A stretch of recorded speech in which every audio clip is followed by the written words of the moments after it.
Hello and welcome to Newswire. I'm Jawad Tehami. As the world grapples the COVID-19 pandemic, the number of infections and fatalities continue to rise. UN Secretary General Antonio Guterres has termed it the biggest challenge after World War II.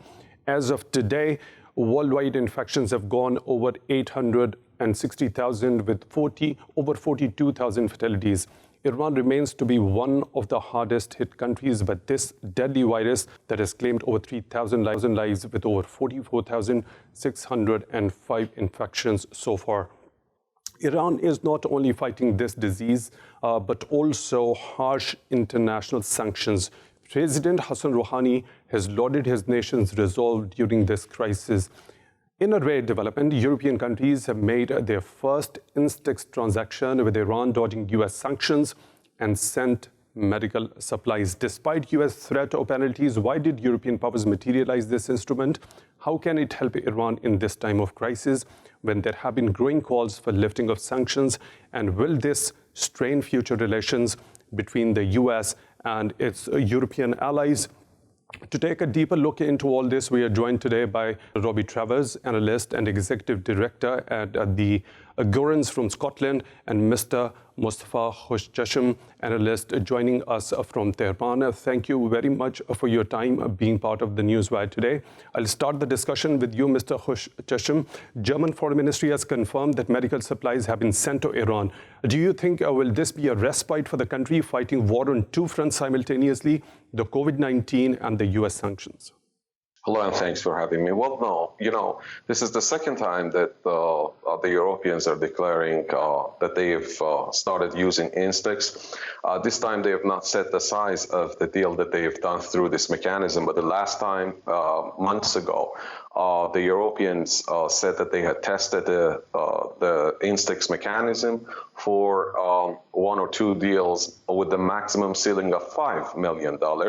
Let's remember that Iran's daily volume of trade with the outside world stands over $1 billion each day. That's including, several $100 million of imports.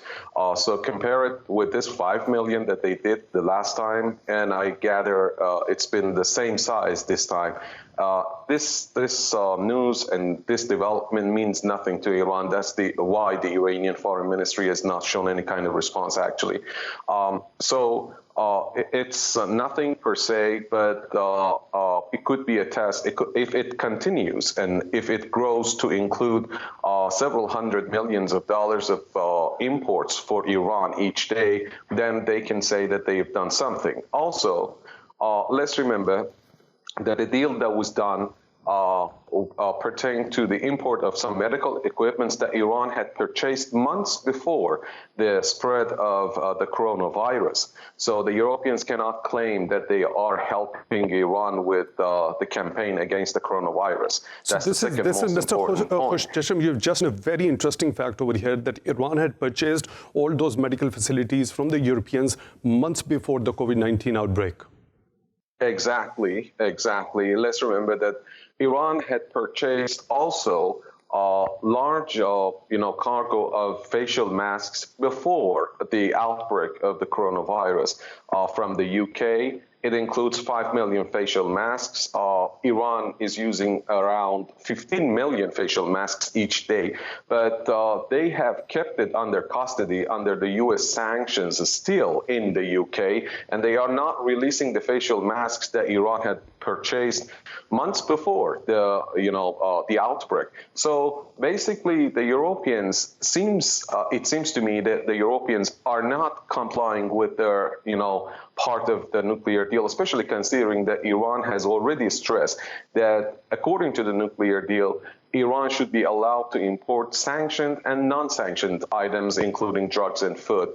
But Instex has only been said to be working for importing non-sanctioned items, the drugs and food, And this is not even being done right now, considering the size of the deal that's going through this mechanism. But still, even if they prove to be sending Iran hundreds of millions of dollars of imports, still this index could not, this size of deals and also this type of deals could not satisfy Iran to stay under the nuclear deal, as they need to release Iran's, remove the ban from Iran's oil exports. That is exactly, sorry for the interruption, Mr.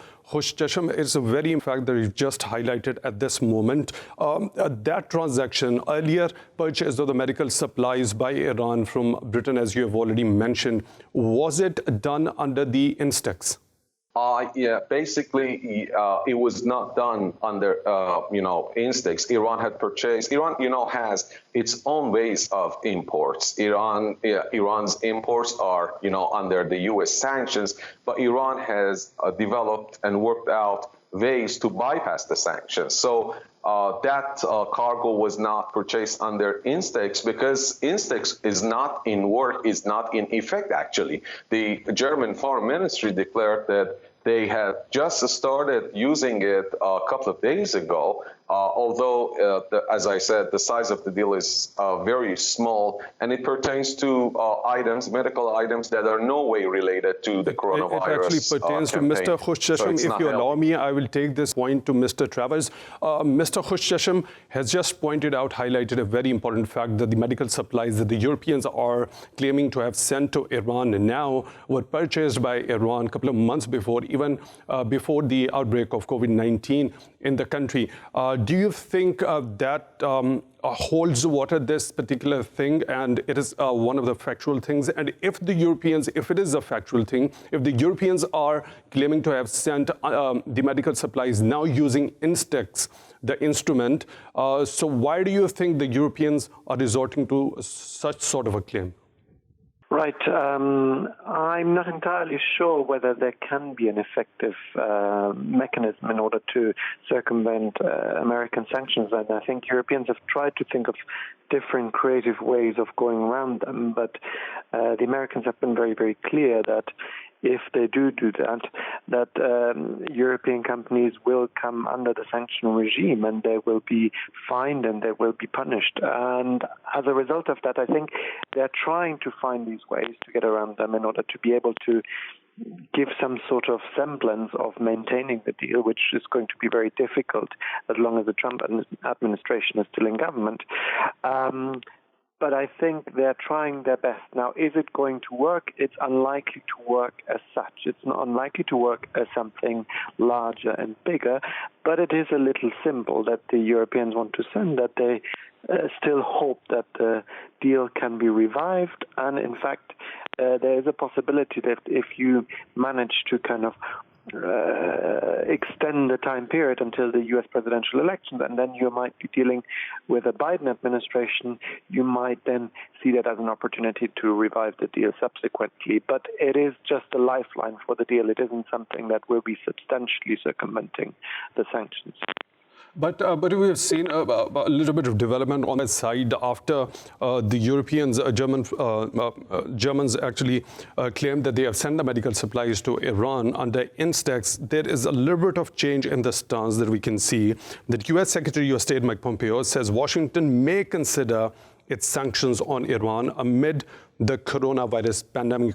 Do you think that particular gesture by the European powers actually led the U.S. to change a little bit of stance from already hardest stance that it was carrying along?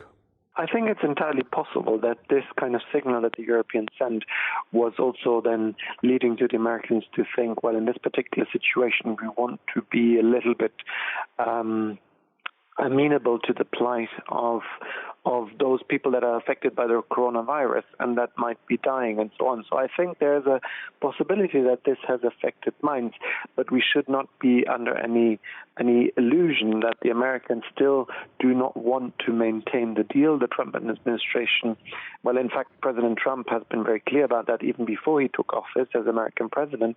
And I think as long as he's in the White House, whatever easement there might be, I think it'll only be temporary. So I think their main goal is still to replace that deal. So, Mr. Khoshcheshm, I'll come to you with this very same point. How do you see this a little bit of deviation in the stance of the U.S. from that earlier hardest stance? Now, U.S. Secretary of State Mike Pompeo is saying that the U.S. can consider and review the sanctions on Iran amid the COVID-19 pandemic.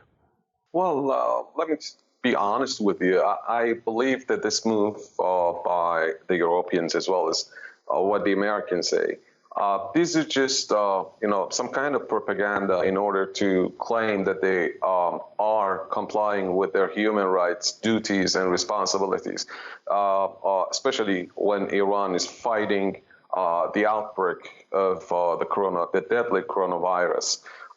If that's the case, then considering the size of the cargo that has been sent to Iran, that I said is no way related to fighting coronavirus, of course. If that size was very small, and let me tell you that Iranian students, they have sent a similar cargo of disinfectant gels as well as facial masks to the United States, to the American people. It's cost nearly $1 million or something like that. Through the Swiss embassy in Tehran, they just sent it this morning in order to, help the American people. That's a counter move by the Iranian people to show that they don't need just a few $1 million, in order to justify the Western countries' allegations about human rights. They cannot prove anything about that. If they are honest, they need to comply with all their undertakings under the nuclear deal and stand up by their promises and do their promises that they made under the nuclear deal. Iran was complying with these undertakings for more than 2 years unilaterally. But the United States and Europeans proved that they aren't adamant to compliance with their end of the bargain. They never held up their end of the bargain.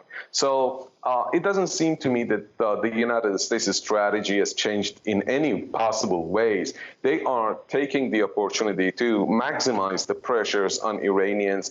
And if a few thousand or tens of thousands of Iranians die in this coronavirus outbreak, they don't care. What they want is just bullying Iran, pushing Tehran to the negotiating table in a way that Tehran submits and gives up its rights and submits and is subdued by the United States. That's what Donald Trump and his administration have never been shy of, reiterating and saying that they do whatever possible in their capacity to subdue Tehran and to force Tehran to the negotiating table the way they desire. That's, what they want. They don't want a negotiation. They don't want a win-win, deal.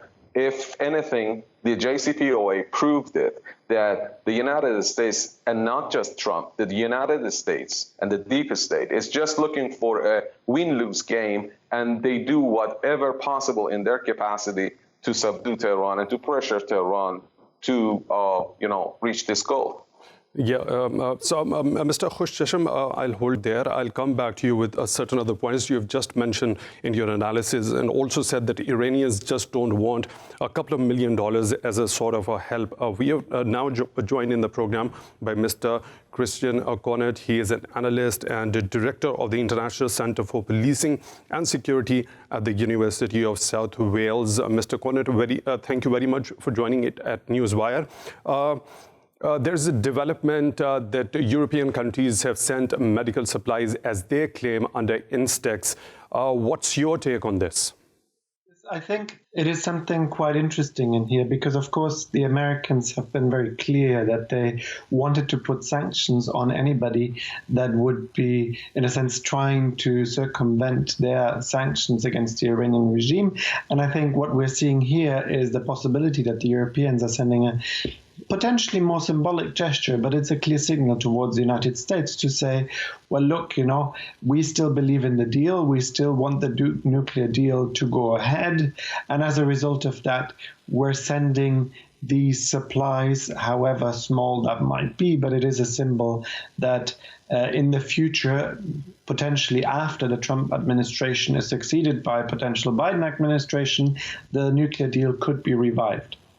So, Mr. Kaunert, do you think, seeing that Britain, Germany, and France are the three leading players as far as the Instex is concerned, do you think they have the widest support of the other European members as far as when it comes to the threat or the penalties from the US to the companies which might have transactions with Iran?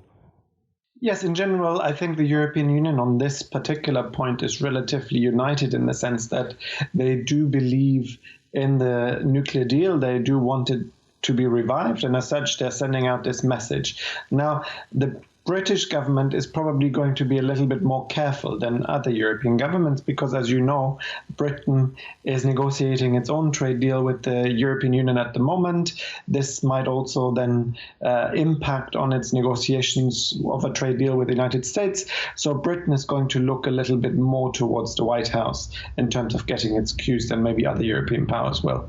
So what about the other European powers? Because they have to have the widest support of the other union members as well. What about them? Do you think they have the widest support of that sort? I think that on this particular point, European powers are united, whether that is Germany, whether that is France, whether that is Italy, and the wider European Union. In this particular context, I think there's a relative unity that they want the nuclear deal to be revived in some shape or form, and they're hoping that they can somehow manage to overcome the next couple of months. And then they will have to deal potentially with a different US administration, and then they might be able to revive the deal. But everybody's also clear that if President Trump is re-elected for a second term, that's probably it for the deal. Okay, I'll come with the same point to you, Mr. Khoshcheshm. Do you agree if there is a contrast in the argument that you've earlier made, because you said that Instex is not going to make that huge a difference? On the other hand, Mr. Kaunert is of the view that it is basically about the intention of the European powers that just want to keep Iran complying with their commitments under the nuclear deal. Is that what you think as well? Well, I was trying to raise the Iranian view. Of course, my colleague is right about the Europeans. They are doing, I believe, first of all, they are trying to show that they care for human rights and they want to help Iran with the coronavirus. As I said, that's not the case. But one interesting point that my colleague in South Wales raised, which is very important, is that there have been reports coming to us, off the records reports saying that American Democrats, as well as the European powers, especially the trio, they've been trying to coax Iranian diplomats and politicians into waiting a few more months or years for the next U.S. presidential election, hoping that Donald Trump will lose the election and then Iran could go ahead with the nuclear deal and more deals with the next U.S. president. Let's first remember that there is no guarantee and no one knows who will win the next race in the United States. What I see now is that Trump has a good chance for winning the election. But there is also no guarantee that whoever comes after him, if he loses the game, then there is no guarantee that he would strike a deal or he would comply with a nuclear deal with Iran. Let's remember that Barack Obama, whose government and administration struck the deal with Iran, was the first to violate the deal. That's very important. Let's remember that the visa waiver program happened under his administration. Let's remember that many experts, even in the U.S., have come to acknowledge that the sanctions were removed on the paper at the time of Barack Obama under the nuclear deal, but in essence, in practice, this never happened. Iran was never allowed to do swift transactions with the outside world. Iran could never have the chance to import whatever it wanted according to the nuclear deal and through the mechanism stated in the nuclear deal. So Barack Obama, at least in two separate cases, proved to be violating the nuclear case. And Iran referred the case to the joint commission of the JCPOA twice on two different occasions to protest at the violation of the nuclear deal by Barack Obama. Barack Obama was the same guy that struck the deal with Iran. So basically, we are not talking about Donald Trump. If there isn't a difference between these two, it's only the way that they use the tactics. And, their behavior is different, but the strategy is the same. Push Iran, keep Iran under much pressure of the sanctions, and threaten Iran with military action, with credible military action, as well as other soft and semi-hard threats, including foreign currency meddling in Iran's economy, pressuring Iran in any possible way, also doing espionage, assassinations, arming opposition groups and terrorist groups against Iran, and so on and so forth, in order to push Tehran to the negotiating table. Then at the end of marathon talks, they would try to contain Iran's power components. The last time it was the nuclear power of Iran. This time they want Iran's missile industries as well as regional clout. So okay, Mr. Khoshcheshm, at this very point in time, you've explained it at a good length that what exactly the behavior and the strategy of the different different governments in the U.S. have been towards Iran. They just want to push Iran as maximum as they can. But at this point in time, as we talk, that the whole world has been gripped by COVID-19 pandemic. Specifically, when we talk about the USA, it has become the new epicenter of the COVID-19 with over 188,000 cases reported of infections so far. So don't you think the strategists over there in the US must realize that the common enemy of Iran and the US is COVID-19 at the moment? Sure, of course they should understand it. Not only they, but also the Europeans. Everyone should realize that COVID-19 and the disease is not limited to borders. It's a global problem, and no one can, remove this and resolve this problem alone. There needs to be cooperation, but they don't allow that to happen. The United States president and administration of Donald Trump, it seems to me they don't care even about the lives of Americans. Look at what they've been saying about their own, people. They are ignoring the needs of the medical staff in their own country. Not only that, but also in Europe. They've been saying that they are to discern between the classes, social classes and the classes of, in the society. In Spain, they have asked doctors to give the chance to those that have a high status in the society. The U.S.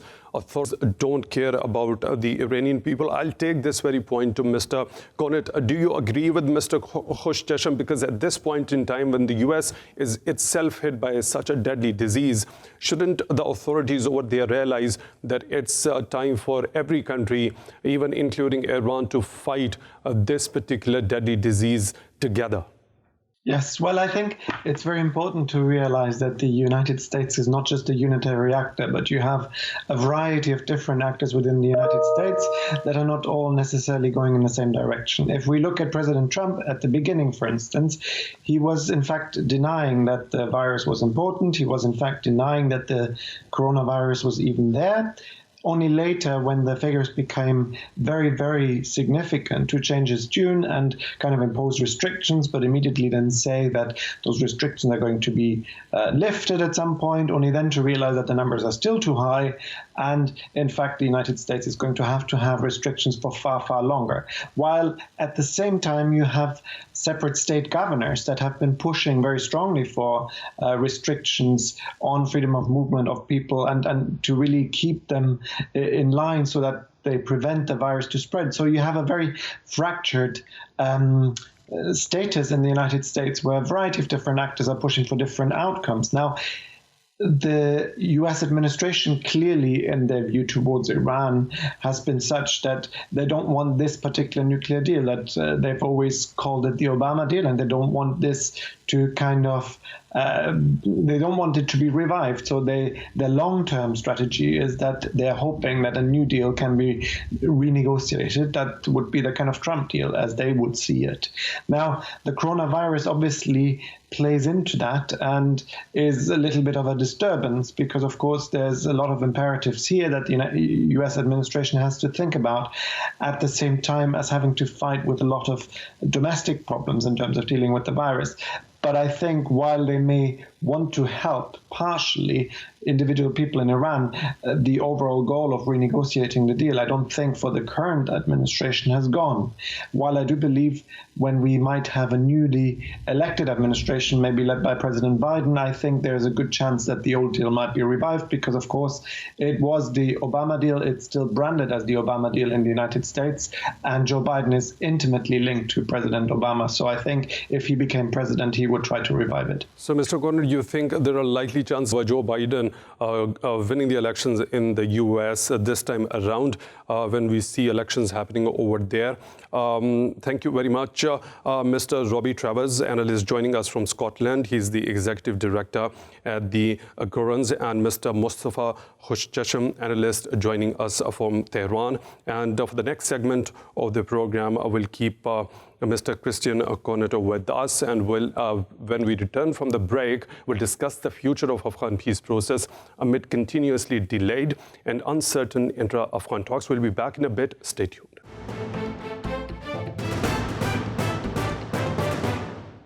Welcome back to Newswire. I'm Jawad Tehami. In Afghanistan, after the signing of the peace deal between the US and the Taliban, there were hopes of lasting peace finally coming to the war-torn country. But the negotiations have been delayed between the Afghan government and the Taliban, as both the sides had been continuously changing their position. Despite the uncertainty of the intra-Afghan talks, certain developments seem to be happening in that direction, although very slow. A three-member team of the Taliban has arrived in Kabul to monitor the government's release of the imprisoned militants.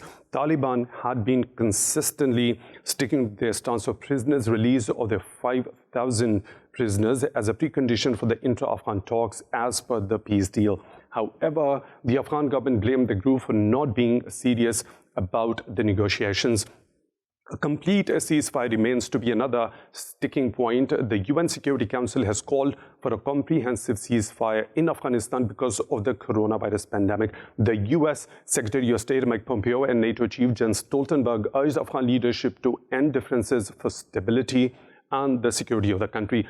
Taliban had earlier said that hidden hands in Kabul are disrupting the peace process and the release of their prisoners. To talk about Afghanistan's uncertain political situation, future of the intra-Afghan talks, chances of the complete ceasefire and the prisoners' release, we are joined by Mr. Kaunert, analyst and director of the International Centre for Policing and Security at the University of South Wales from London, and Mr. Najib Sharifi, analyst and the member of Afghanistan Analysis and Awareness, a think tank.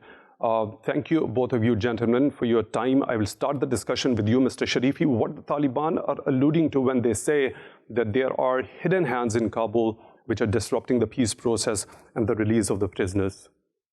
In the past, they have, with such statements, they have mainly implied hands of regional countries such as India, and at the same time, some political, groups and elements inside Afghanistan who have a staunch opposition with the Taliban. So they have implied these two groups as the with vague statements like this. But again, it's very difficult to state as to what exactly they meant by this. So what do you think are the main irritants at this moment as we see that intra-Afghan talks, which were pretty much to be happening right after the signing of the historic peace deal between the US and the Taliban? What are the main irritants at this moment on the ground that is not allowing this one to happen? Well, I think the timeline that was presented, during the negotiations or agreements with the Americans, that was not a realistic timeline, because on the one hand, we had major political disputes in Kabul, inside Afghanistan, On the other hand, the condition or the precondition that the Taliban had offered, which is about releasing 5,000 of their soldiers, that even if it happens, that's going to be a very, very time-consuming process. And thirdly, we have this major disaster of coronavirus, which has basically created emergency situation in all parts of the world. So, having these factors in mind, we have to be realistic, and this will take much more time than what was initially agreed on. Okay, Mr. Kaunert, Taliban have said on one hand, Kabul is expressing its willingness to release the prisoners, while on the other, there are certain steps like killing and torturing of the prisoners are also being carried out by the Afghan authorities. Do you think, are they correct on this one? And they particularly specified when they were about, a delegation of the Taliban was about to go to Bagram, and these sort of brutal steps, according to them, were taken a day before that.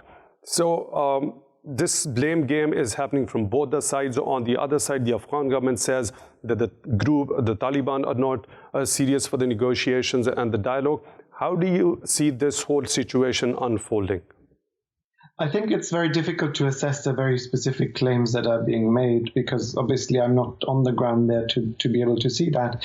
But I think what we can see in terms of the larger picture is that, of course, the Taliban made that agreement primarily with the US government. Now, the fact that it is a US government-Taliban agreement means that in a sense, the Afghan government initially, at least, was outside the scope of that agreement. It was only really brought in after the main things had already been negotiated and, in fact, agreed. So the most important thing, of course, for the Afghani government is, well, who's going to secure the security of its own survival? Who's going to make sure that the current government is going to continue as it exists and is going to remain there? So I think that is something that, if you like, if the Taliban want to have a comprehensive agreement, if they want to have something that is going to really bring peace towards the country in the long run, of course it needs to involve the kind of guarantees that are important for the country of Afghanistan and for the Afghan government. I think if that was in place, I think some of the other issues might be easier to solve as well. Okay, Mr. Kaunert, as the European Union also welcomed the 21-member team that was formed by the Afghan government for having the negotiations with the Taliban. Similarly, US envoy Zalmay Khalilzad had also praised that gesture by the Afghan government. But on the other side, the Taliban said that that particular team didn't represent the wider sections of the Afghan polity or the society as overall. Again, I mean, I would think it is a little bit interesting that the Taliban would be wanting a very comprehensive, wider representation of Afghan society, because, of course, the selection that has been made on the basis of the elections. You can dispute or agree whether the elections were held. And in fact, within Afghanistan, there is an important debate at the moment in terms of how representative those elections really were. But the fact remains that, of course, these elections are the only elections that were being held now for a number of years. But before then, we didn't have these sort of elections. So from an Afghani standard, this is relatively representative. But of course, you can quibble about the details of this election. I think there's different arguments to different sides. But do you think this particular team that was announced by the Afghan government seems to be representative of the largest segments of the Afghan society and the political parties or the political factions, whatever, are there? But what about the role of self-proclaimed President Mr. Abdullah? He hasn't actually endorsed or denied the legitimacy of that 21-member team. However, he has said that an inclusive government should be formed. So how do you see that? Yes, of course, he's going to refrain from commenting for as long as there isn't a solution in terms of, well, what is his precise role inside the Afghan government? He's, of course, not entirely clear whether to accept the result of the Afghan elections. And as a result of that, this is a kind of a bargaining chip within the overall structure of what the potential Afghani government could look like. Once we have agreement on those questions, I think we're going to have agreement in terms of the negotiating team very quickly thereafter. But it is important to have the agreement between Abdullah and President Ghani first. Okay, Mr. Sharifi, I'll take this very early point to you.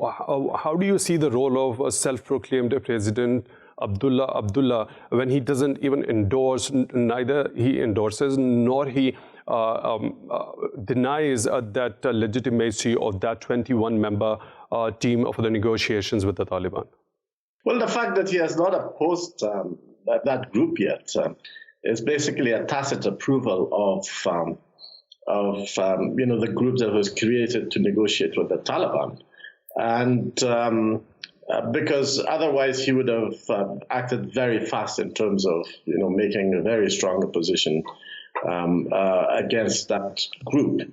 But what's really interesting is that the statement of the Taliban vis-a-vis this issue, because it's to many in Kabul or across Afghanistan, this is, despite the fact that it might not be a very highly professional and technical group for negotiations, but it, to a large extent, can represent the diversity of the society and the polity in Afghanistan. When the Taliban refused to sit and negotiate with them, that's also a gesture that could mean could have like a large meaning in terms of what do the really Taliban want? Are they really serious about negotiations, or are they just trying to kill time? So you question the intention of Taliban at this point in time, that whether they are serious or not, or when they have refused to talk with that 21-member team that has been formed by the Afghan government. How important do you think is a complete ceasefire at this point in time? Because the entire world is gripped by COVID-19, and the United Nations Security Council has called for an urgent ceasefire, a complete ceasefire in the country. How important do you think at this point in time is the ceasefire in Afghanistan? Well, the ceasefire is of paramount value and importance. It's vital because we are facing a humanitarian crisis. This is not a political issue. COVID-19 is not about the Taliban or about the government. It basically spreads anywhere and could kill anybody, regardless of their political or, social views. It could kill, the elders. It could kill women. It could kill, the youngsters. It could kill the soldiers. It could kill the Taliban. So, it's very, very important, and we basically expect the Taliban to say yes to the call for a total ceasefire. Because otherwise, what would it show? It will only demonstrate that they don't care about any humanitarian act or about humanity, and they're just bent on continuing their violence and war. So what role do you think the U.S. play at this moment? NATO Chief Jens Stoltenberg and U.S. Secretary of State Mike Pompeo had a detailed discussion on the Afghan stability and security over the phone, and they urged the Afghan factions to speed up this process. So what practical measures the U.S. at this point in time can take in order to convince all the factions to come to the negotiating table amid this humanitarian crisis of COVID-19? Well, I think, that at this stage, the U.S. can use all the leverages it has in terms of expediting the process.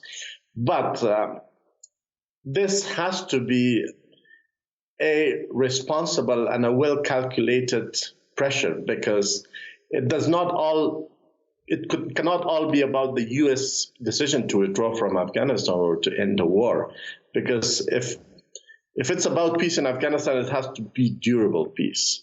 It has to be a sustainable peace. But if it's about the U.S. exit and their main focus is on leaving Afghanistan, I don't think we'll reach a durable peace in Afghanistan.